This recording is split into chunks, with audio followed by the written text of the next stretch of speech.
Hopefully you got a delicious cookie. Those are made by my neighbor, Katie James. So, yeah, those are good stuff. And she just started a home business, and I said, you know, we got to make people eat something delicious while we're talking about our future. So it just seemed to make sense. All right, what we're going to do here, I'm just going to share a couple of initial thoughts. I'm going to invite Matt up, then I'm going to invite John up, and then I'll close this out. But basically, here's the deal. There's two big things that are happening over this next year. One of them you kind of probably know a little bit about because we've talked about it a lot over the last year. It's the Making Space thing. We'll talk about that in just a moment. But what I want to introduce to really kick that off is we, every 5 years as a church, have resolved that we're going to replant ourselves. And if you think of a church plant, if you don't know what that is, church plant is when a group of people gather together, maybe from out of town, maybe they're from the same town, but they just say, hey, we're going to start a church that is going to begin to gather together and have services. And so they do a couple things. They look in the Bible, they say, what are the values in the Bible about what a church should be? And as they sort of unpack that, then they say, how do we apply those values into this particular culture? So they'll study the culture that they're in, and they'll get to know each other as a core team and as a launch team, and they'll pray together, and they'll share each other's burdens. And what ends up happening over time is as that church continues on and great things begin to happen, now you've got momentum. Now things are going great, and it's really easy to ride the momentum of the things that God is doing in your church. And we end up creating a church of momentum, a church of ideas, unless those ideas, to do them year after year after year, are still bathed in prayer, are still God-centered. So it's not to say that you can't do the same thing year after year, but the point is after a while, it becomes harder to do that because you now learn your culture. You have success, you have failure. And so what we are going to try to do every 5 years is just forget that we have existed at all. That we are going to try to say, okay, let's just treat everybody who calls Connection Church their church home as the launch team for what we're going to try to do a year from now. We're going to relaunch Connection Church in a year. It doesn't mean we're not going to keep having services. It doesn't mean that, there's going to be a gap. All we're basically saying is if we had no experience, no history, and we just open up the Bible and we say, what are the values in the Bible? And now we look at our culture 5 years down the road from even 5 years ago. What's different in Medina? Should we change some of the things that we do and how we do them to make sure that we're still effective for God? Well, the best place for us to start that process is internally. And so one of the things that I want to do, and you're going to see more info on this in the next couple of weeks, is I would love to personally sit down with every household in the church over the next couple of months. I would love to sit down and say, tell me what's going on in your home. Tell me what's going on in your life. Myself, maybe other leaders will be a part of this process as well. If I can't cover everybody myself, we'll divvy that up. But I would love to just hear what's going on and to begin to figure out what does a spiritual formation plan for your household look like. In other words, like what's your household's next step with God? Maybe somebody else's household's next step is something different. But we want to put all that together and draw some general ideas about who we are internally as a church. Maybe you're also at a place where you're like, we would love to jump in, but we just don't quite know where. It seems like all the needs are taken care of. Well, at that point, we can figure out maybe you and you are best suited for this. So it's kind of a two-way conversation that's going to happen. And I would love to just make that really the first leg of this, outside of prayer, outside of studying the Bible, because I really believe that if we can begin to trust each other more and lean into each other and know what's going on in each other's lives, then as we look outside of us, we are in a place where there's a solid foundation, very little cracks, if any, and God just really knows our hearts, we know each other's hearts, and it's a great thing. So that's kind of that process. Now, that's an example of one of the things that's going on over the next year. Matt is going to talk to you about some of the tangible stuff going on with Making Space. So come on up, Matt. And this is where your insert's going to come in handy a little bit. Excellent. The first thing I want to do before I get started here is, and I'm looking out to see if we have any Making Space team members. We have Tony and John in the back, but there's also Matt Wolf, Chris Jones, Jeff Smith, and Dan Brownson, who couldn't be with us today because he's graduating from Case with his MBA, which is pretty impressive. Just wanted to thank them because I get up here and I give the updates, but they really do a ton of work to make this happen. So I think this might be on video, so let's just give them a round of applause so they can. So wanted to talk to you about where we've been, what's coming up next, what our major milestones are.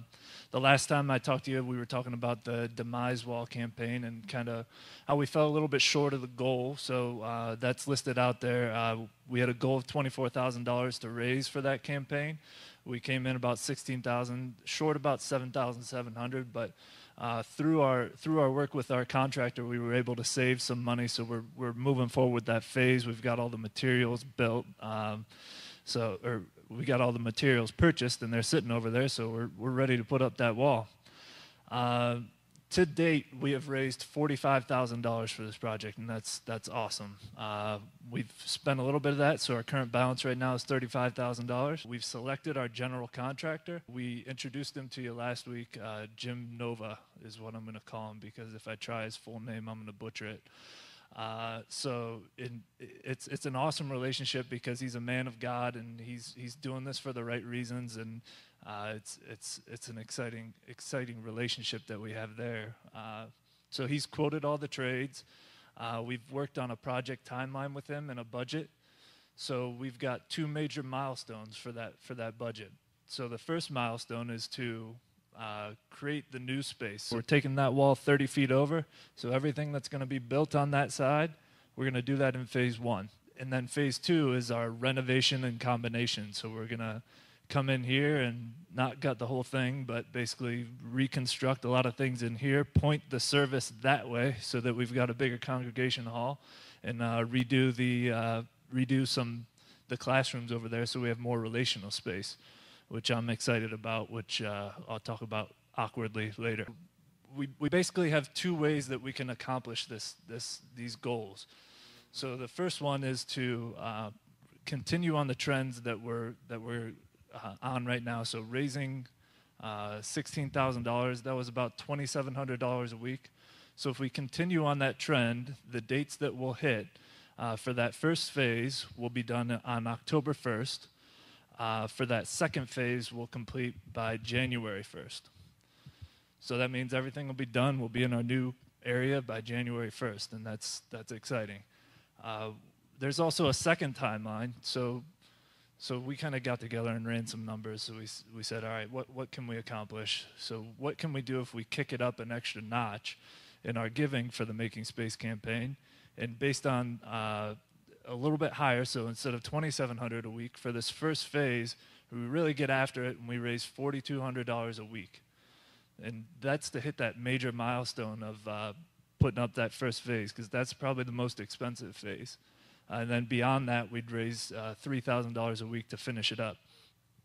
Now, with that timeline, we'd finish the first phase at August 1st, and then we'd finish the second phase on November 1st. So basically, we'd be, if we kicked it up a notch, we'd be able to get into our new space by the holidays, which is something that's pretty exciting for me. And we'd also be able to keep our construction and our contractor in more of a fluid pace. So he's not starting and stopping, but he's really working kind of fluidly. So there's a few ways to get involved. We've got a list of all of our materials. So we've budgeted. We've gotten all these things costed out. There's a list of how you can contribute. So we had people sign up for the first service for a lot of things, what they're going to sponsor, what they're going to buy.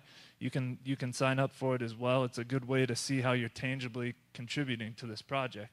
I think, the things are listed there. I think we have all the doors taken care of. So if you want to sign up for something else, that'd be great, or a portion of something else, or if you just want to use it as a benchmark in your mind to say, I kind of want to. I work a lot with the tweens. I want to maybe contribute to buying their carpet. Yeah, that's a cool way to contribute. So, the second thing about how to get involved is also in your bulletin. You might have seen there's an announcement on the work day. So next Saturday is our first work day for volunteers. So we're gonna have everybody get together. We're gonna figure out what you're best at, and we're gonna put you to work. Jim does a great job, and that's one of the things we're excited about Jim being a part of this project on, is he takes everyone's skills and puts them to work. And not only does it save us money, but it also gives us an opportunity to learn a little bit about construction. I know I certainly learned some things, not only from Jim, but from other folks while we were doing the demolition. I think that was about a month ago. Was that about a month ago, Joe? Yeah, about a month ago. Okay. So not only do we need volunteers, but we're looking for somebody to contribute. Maybe you can't volunteer. Maybe construction isn't your thing. We're looking for people to bring in lunch to help support the volunteers. So after they get done, Jim says that on Saturdays we'll usually work from about 8 to noon, and then we'll have a lunch, and then it'd be a good way for everybody to have some fellowship after spending a long day of working together with our hands. So that's something that's exciting as well. And then one more thing, this is a challenge. Let's not hide the fact that this is a challenge. We're asking people to give over and above their normal giving. So that's something that's difficult for people to grasp, and it's difficult for people to make that kind of commitment. So we're asking for a prayer team to get together and kind of, if you're interested in leading a prayer team, to gather individuals to say, hey, this is tough. Let's just leave this with God, and let's see where He takes this, and pray for Him to make it happen, and make it happen the best way that He knows how. Earlier in the announcements, it was mentioned that I think in the Chariots of Fire reference that when he runs, he feels like he's serving God. There's a lot of things that when I do them, I feel like I'm serving God, and one of those things, and this might be the nerdiest thing I've ever said, but one of those things is working on spreadsheets and turning data into information. And it's okay to laugh at me. I'm a nerd. I know it. Let's celebrate it, John. That's right. So one of the things that I feel like He's working in my life is when I do that. So we went through this whole process, and we were seeing, all right, I was making spreadsheets like crazy, and Dan was making spreadsheets like crazy, and John was working on spreadsheets. So we got all these great minds working on spreadsheets. Well, not mine, but they're great minds. And we're going through numbers and saying, all right, this scenario could play out this way. This scenario could play out this way. But I could make spreadsheets till I'm blue in the face. Bottom line is God's going to move in your hearts and move on you to make this happen at the pace that He feels is right. So however that happens, just excited for it. All right, so that brings us to a section that I introduced last week. Matt awkwardly introduces himself to someone he's never been formally introduced to and wants to build a strong relationship with through Jesus Christ. So I'm going to do that. The reason why it's awkward for me, I don't know, maybe because I'm more technical, but my cousin Jen is here. She's not socially awkward. She'll come up and give you a hug anytime, but I'm socially awkward. So last time, I went up the center, met Chris. Chris is a great guy. I was talking to him earlier in the service, or before service. So this time I'm going to start in the back and kind of move this way, because I don't want you to stay away from, look at this. Everyone stayed away from the middle this time. Like, all right, don't want him to introduce myself. So I don't believe I've met you before. So hi, I'm Matt Lovelace. Jeff Stewart. Nice to meet you. Is this awkward for you? A little bit. Okay, well, it's nice to meet you, Jeff.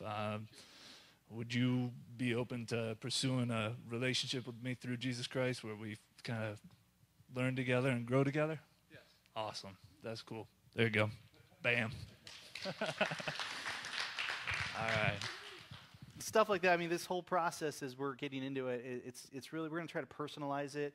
In the coming weeks, as we get those steel studs up, and we're going to do something really cool in a couple of weeks with those studs as they're up. So I really want you to know this is your project and your process, so take ownership of it.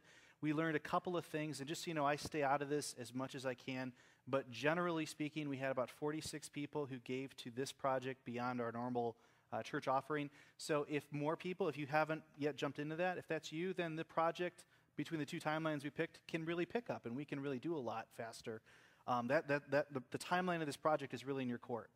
The other thing is there's about 350 names on that wall. If people were trying to reach for Jesus, Post-it notes of names. That's why we're doing this. We're not just doing this for ourselves, to pat ourselves on the back. We want to reach more people for God. we believe this is one way to do it. And as we make space for God to move, then hopefully he'll make space for them. This summer coming up is one of the best times for Medina for new people. People move to Medina a lot during the summer because of jobs and whatnot in the area.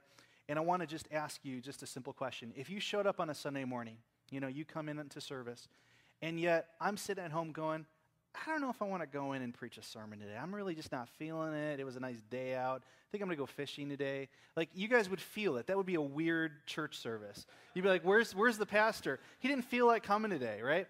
So I want to just encourage you, when you're not here throughout the summer, and I know there's a lot going on, but when you just kind of, you're like, man, I don't feel like going, we miss you. We really miss you, and you are one less person that can greet those new people that are coming in, one less person that can reach out to somebody who's already here and just needs to know that somebody else sees them in their row, that it loves them. So just whatever you can do to really tighten up those things are going to make a big difference, and I want to just invite you into that. Last thing, John's going to give you one last practical piece of advice if you do want to be a part of resourcing what we're doing. Hello? Okay, cool. If you read our staff blog a few weeks ago, I blogged about busyness. And during the summer, maybe any time during the year, we all get busy. We travel, we get sick, play softball, whatever it is, and we either forget our checkbook at home, we forget to stop by the ATM or whatever, and we maybe skip a giving week or whatever. So for that busyness, for that season of life, we're offering a new option. On our website, connectionchurch.org/give, is another option. Before we had one button, and we do go through PayPal, where you could hit the button, put it in your amount, and make a donation. So what we've done now is we've offered a reoccurring option, where you can click the other button, put in your amount, and then it'll be scheduled monthly to come out of your account into Connection Church's account. If you want another frequency, we can work with you to do that through your own bank. So one of the reasons it's beneficial for you all to do this is, it makes it the most important thing first. So you give the first fruits to God. So you schedule that payment first, and then you schedule your bills. A second reason is it's really nice to be able to budget. It makes it real easy on your budgeting to get that in there reoccurring. One thing that helps us is it helps us forecast. Say you put in the comment there $80 for tithe and $20 for making space. It helps us forecast what we have for the different things, and it helps us, plan our future. So it's important to do. And if you have any questions, you can talk to Matt, you can talk to myself. Craig is running Financial Peace right now. Today is the last Sunday. He will be talking about it there. He'll have a list where you can sign up on the different items. He can also help you and guide you through the digital giving portion. All right, Cool. Great, thanks. And it's just another way to put God first. So all those things considered, there's a lot going on. And like I said, it's going to start with us sitting down just as a household and just what can we do to be a blessing to you? What is the kind of plan that would be great for your family? What are some ideas that are in your heart that you want to just maybe have the freedom to jump into? And we're gonna connect those dots. We got the workday Saturday. Jim did ask that if you can't be at other work days, or I'm sorry, if you can't stay for the workday, but if you could come just for the first piece of it this week, so he can slot out your gifts to do that. But anyway, lots of great stuff happening. If you have questions, Matt's up here, John's in the back. I'll be floating around. I think the cookies are gone, so at this point, it's just really hanging out for questions. But let me pray, and we're good. Lord, thank you that there's so much going on that we had to have a meeting for it. And that's great that you just have blessed this church with a great presence, that you are working in our lives. I thank you, God, that you're helping me grow spiritually.